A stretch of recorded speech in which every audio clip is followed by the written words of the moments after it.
What's going on, everyone, and welcome back to STL Sunday. This is a show where I walk you through some of the more basic styles and functions, directions you can take with Autodesk Fusion, or Fusion 360 as it was formerly called.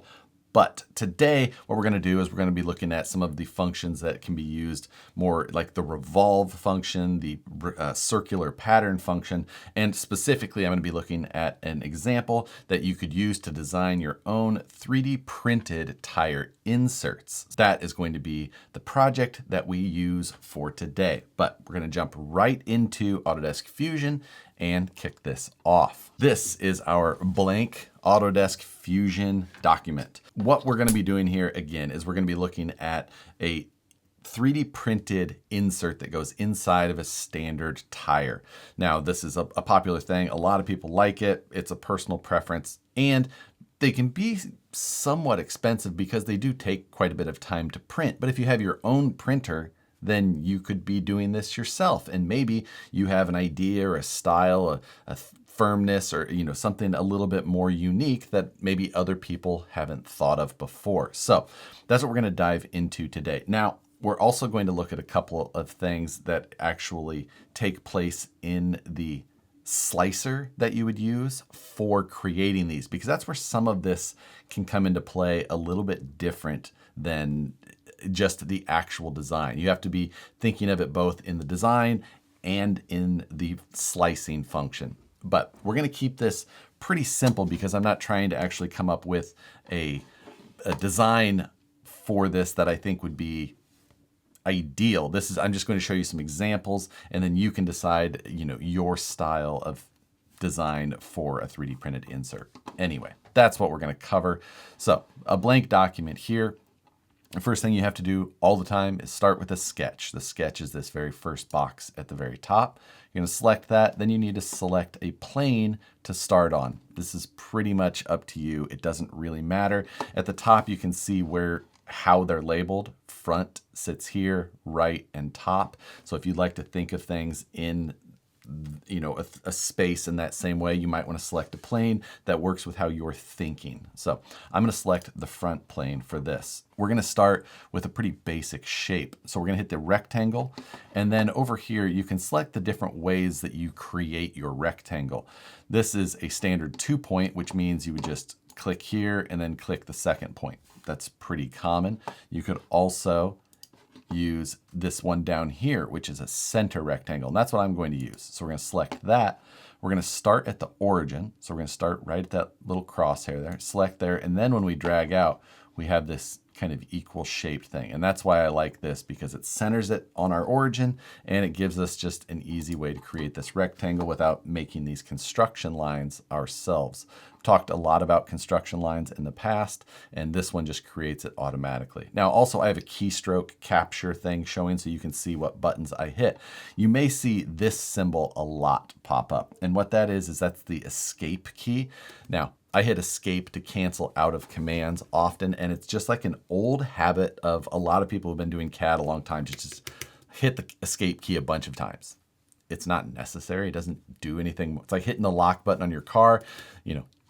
It super locks it. No, it's just, I hit escape a lot. I apologize. It's a habit, and you may see those symbols and may wonder what in the world I'm doing. So let's make this in the idea of a 1.9 tire. So we're going to hit D for dimension, and we're going to dimension that side there. Now, 4.75 tires are a very common size, but that's outside of tire to outside of tire. So you need to take and figure out what the actual inside dimension of your tire is, and that's going to be up to you a little bit. I'm going to type 4.5 and then type IN for inch. And when I hit enter, you're going to see that it says 114.3. That's because my document is in millimeters. I prefer millimeters. If you don't like to work in those settings, the top left here, you see document settings. You can hit that drop down. Units is what is shown here, and this shows millimeters and grams. If you click that little thing there, it'll give you this box, and you can change this to inch and ounces. If that's the way, the mass thing doesn't really matter to most of us in most situations, but if you prefer inches versus millimeters, just click this and then hit OK, and now you can see it says 4.5. I don't like that. I like millimeters. Now, we also need a width. tires are going to vary. We're going to make something up here, and we're going to say that we're going to be 1.4 inches. I know I said I like millimeters, but like some things are just, I'm ambidextrous as far as our units are going. Now, I could revolve this as it is. We know that we have a hole in the center, things like that. We could design a bunch of that right now, and I kind of want to. I kind of like that style. So I'm going to go grab a rectangle again. I'm going to switch to that center point again. I'm going to grab that, and I'm going to come up, and I'm going to just go something like that. Now, a 1.9 tire is the inner bead. A lot of wheels have a clamp ring on the outside. So this is going to measure about 57 millimeters. So I'm going to hit D for dimension again. I'm going to click this line to this line, and I'm going to say 56. So it gives me like a 1 millimeter like press fit. That's a very square sidewall. Maybe that's what we want. Maybe it's not.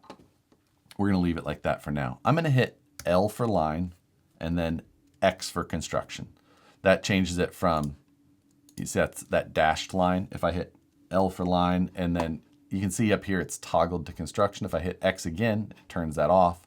And now when I draw, it's a solid line. So that's the difference between a construction and a regular line. So again, L for line, X to toggle to construction. I'm going to go from that center point just over to the edge. That's just a reference point because for a revolve, we need an axis. So I'm going to hit finish that sketch. Let's just keep it simple. Now up top, revolve is the third option up here. We're going to select that.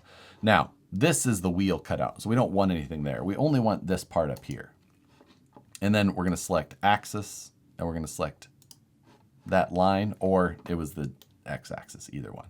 But that creates this donut. We hit OK. This is a very simple version of what we were doing. That just created this. You could have created 2 circles and hit extrude to your width and done the exact same thing. And that's true with CAD in almost all the ways. There's a million ways to do almost everything. So that's just what we're working on. Now, what we could do to try and make this, to make doing a revolve make more sense, is I'm going to go back to the sketch down here at the bottom, hit edit sketch. The other place you can get to that sketch is on the left side. Hit that drop down, and the sketch is here also. Same thing, right click, edit sketch. Now, say you want to add some like ribs across the top. Maybe you have a design where you want the center to have a deeper, softer part, and then the sides you want, like a little bit less. You want one side to be softer or firmer than the other side, so they're not necessarily equal from left to right. So you could put it in a tire one way or another. I'm just, making stuff up, but I just hit the equal constraint up here and then clicked each of the circles to make them the exact same size, by the way. That's what I was doing there without fully explaining that. So we've got this. Now, all of these lines are blue. I will tell you again and again and again, you don't want blue lines. Try and avoid having blue lines at all costs. So I hit D for dimension, come up, and we're going to say this is a 10 mil. And then this one is going to be 4. No, too big. 3. And since those were equal, it changed all of them, right? And then over here, this one's going to be like a 6. Now, we should dimension those depending on how you wanted to do that. There's, of course, plenty of ways. This is all kind of just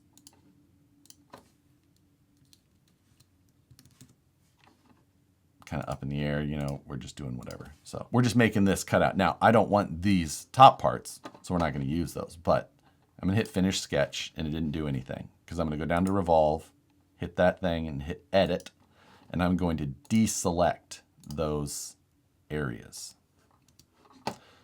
We can actually just clear all of them and then hit that the same. Now hit OK. And now we've got a shape that makes more sense to have revolved rather than what we did the first shot. You could come in here and do a chamfer on both sides.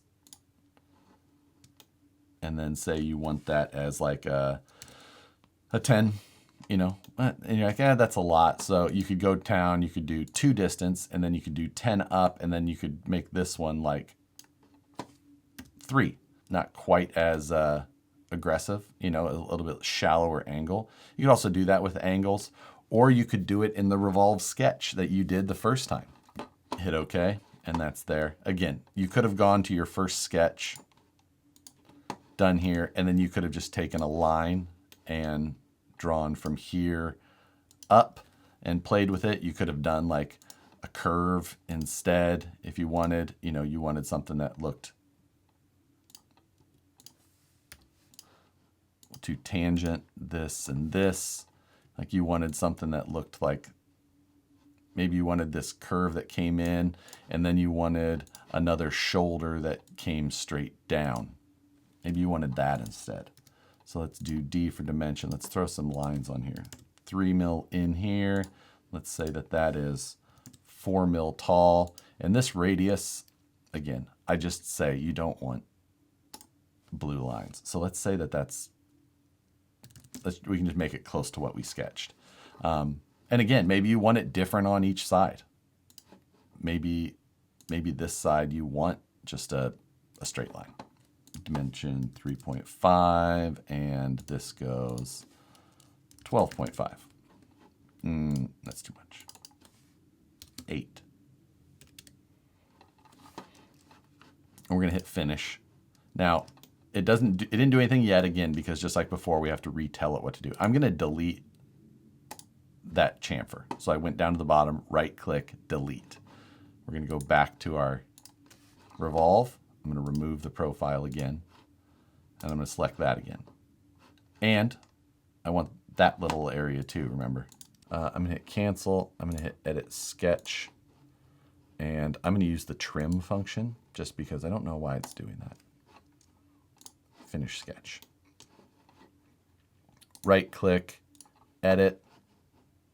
We're going to delete that again, select it. And now we have this, unique style, different on each side. Maybe you want, this is going to be your outside and you want it to have this little bit more ribbed function. That's the thing with these 3D printed inserts. Everyone's got their own style, their own thought process as to what is going to work better for them or not. You can design a lot into these, or you can keep things kind of simple. Let's add some features through the sides. You could do slots, you could do circles. Let's do L for line, X for construction, come up and just go in here. We're gonna hit C for circle, X to turn construction lines off, and we're gonna make a line. Now, one thing is that if I cut this through, you can't tell necessarily if it's gonna hit this or not. You don't know where that is, just off easily seeing it. So if you're on your right view, down at the bottom, this display settings, if you click that and you go to visual style, if you click wireframe, then it takes all your shading off and you see every edge back there. Now you have to kind of keep track of which ones are which, but we know that this deepest version is going to be the one that's the furthest down up top. So we want to leave a little distance to it, but let's take this and let's do a tangent to that line, and then we'll add a size of 7's fine. We can just hit finish sketch. I'm going to turn my display settings back to shaded with visible edges only. That's the standard one. We're going to hit E for extrude. We're going to select that circle. I'm going to go to the other side and just click that face, and it'll cut it all the way through. Hit enter. And now we have this cutout that goes all the way through our entire insert. So now that we have that hole through there, I'm going to do and throw a chamfer on each face. And I'm going to do that. I'm going to change that back to equal, and we're just going to do 1.5.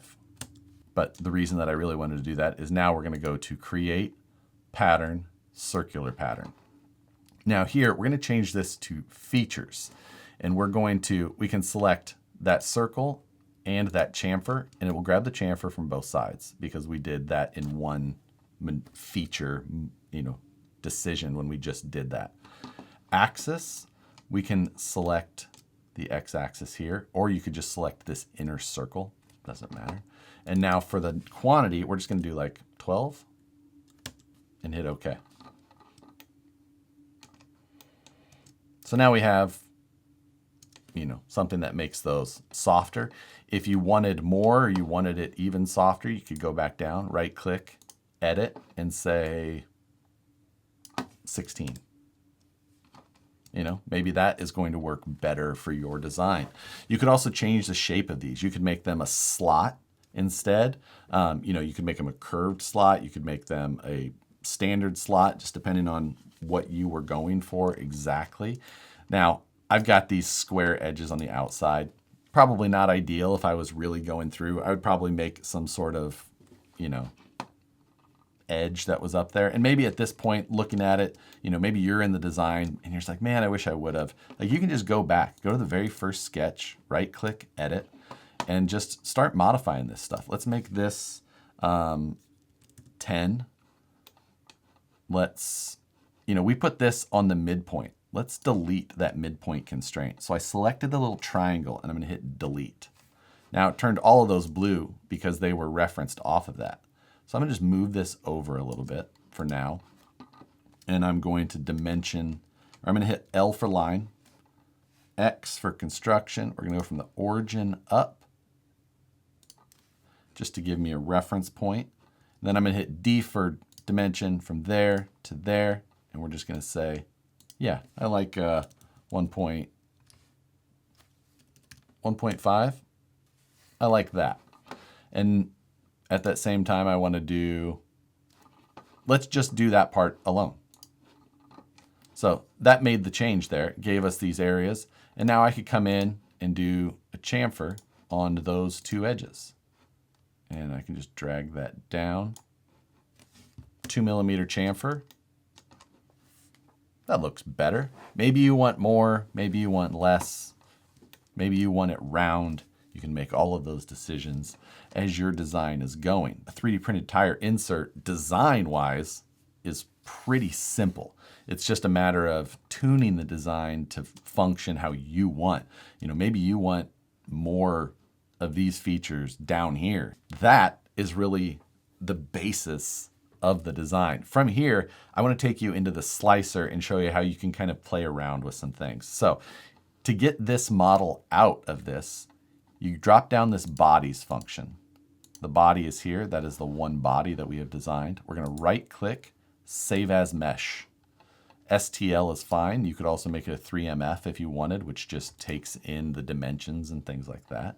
But STL is fine. Export, save that out how you plan to. So what you see here is Bamboo Slicer, but many slicers function very similarly. It's just a matter of how you, or what one that you're using. The buttons may be in a little bit different spot, things like that. So we're gonna bring in our tire insert, import, select it, lay it down. Now, for this, for a tire insert, it's going to make the most sense to lay it down on its side. So we're gonna use the lay on face, select that face, and lay it down. Now, one thing with 3D printed inserts is these side faces. Those can sometimes be the thing, like you don't want those solid. So that's where we're gonna get into the settings side of things. So to accomplish that, we're going to actually set the top and bottom layers to not have an infill or a solid surface at all. So in this version, we're gonna go to strength, and for top shell layers, we're just gonna set it to 0. And then the same is going to be for our bottom layers. So we're going to set that to 0. Now, the infill pattern, that's the other thing. That's where you may want to play with different things. So for infill, changing the percentage of infill is going to be a big part of how you're tuning the firmness. So let's say we're going to change that to like 4%. And then rather than grid, a lot of times, I've seen people use the gyroid function. So it didn't change anything with how it looks here, but when we hit slice, now you're going to see this insert that you can see does not have a top layer or a bottom layer. It has those chamfers that we created for those openings.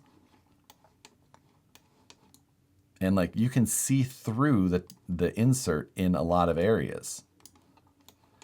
This surface up here that's a little funky, that's because we did that curve. Maybe that's not the best choice. Maybe the chamfer or the straight line section is the better option. One of those things you just have to play with. You see that? That's much cleaner than this. I would avoid the version that I showed you with the curve, for example. Chamfer's obviously performing much better. So that's a little bit of like how this process can go if you want to get into designing your own 3D printed insert. That's today's quick function Autodesk Fusion. This can apply to a lot more than just a 3D printed insert. This is just something that we were showing the functions that how they can apply if you wanted to tackle something like this. Obviously, 3D printed inserts are, you know, a business that a number of people have stood up. If that's something that you wanted to do, you wanted to create your own 3D printed tire insert business, this is kind of how you would start. Just take that type of thing and just start plowing forward, testing, tuning, designing, make it your own. But that is going to do it for this week's STL Sunday. Hope you guys are enjoying the show. If you have more suggestions, absolutely drop them down in the comments below. If you have different things you would like me to show or cover what I'm doing that I'm overlooking, teaching a step or something like that, drop that down below. Love to fix that. I know my mashing of the escape key was something that was throwing some people off because of that key capture, putting up that weird symbol. So hopefully I think we're going to look at doing a bumper soon in case you wanted to do 3D printed or metal. A couple of different options there. But again, always looking for more suggestions on that front. So as always, I appreciate you guys for watching. Hit the like button if you enjoy it. Subscribe if you're not already. Channel membership is available. I do hope to try and get ahead of this show more. So there's a number of episodes banked for channel members, but I haven't got there yet. So if you'd like to wait until there is, that's an option. But if you'd like more information on channel membership, down in the description. That's going to do it for this video, guys. Appreciate you all watching, and we'll see you on the next one.